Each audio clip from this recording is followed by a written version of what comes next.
After a full year on the job, Mayor Olivia Chow sinking her teeth into one of her key campaign priorities, protecting renters. It was one of the first items on the agenda in today's packed City Council meeting, Renovictions. Renters in Toronto need to know that their homes are stable and secure. City staff will be developing a bylaw that cracks down on the illegal practice, which sees landlords evict existing tenants, jack up the rent, and find a new renter after claiming to renovate a property. This now puts the onus on the landlord to say, before you do that to somebody, you have to show that you need to have that vacant. You're not simply doing cosmetic touches. As part of this item, Council will review Hamilton's renovation license bylaw, set to go into effect next year.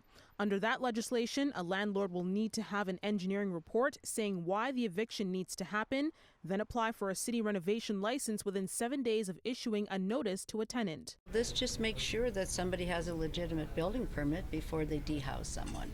I think that's fair. The vote carried 22-1, with only Councillor Stephen Holliday voting against it. This is not the role of the municipal government. These are really big issues in our society about differences in income and differences in ability to pay for housing.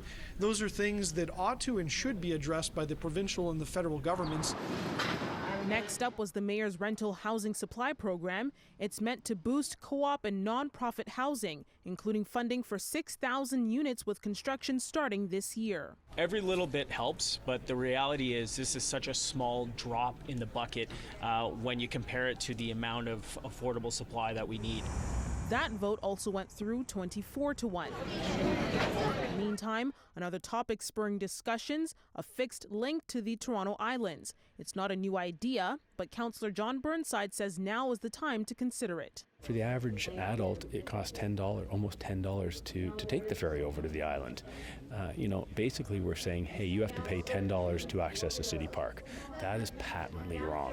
The Toronto Island Master Plan was released on Tuesday. It did not mention any recommendations about a pedestrian bridge, but also did not rule out the possibility in the future. Councillor Burnside will present his motion in the coming days.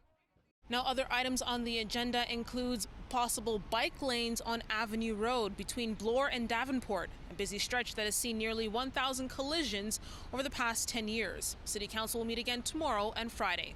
At City Hall, Afua Baah, City News.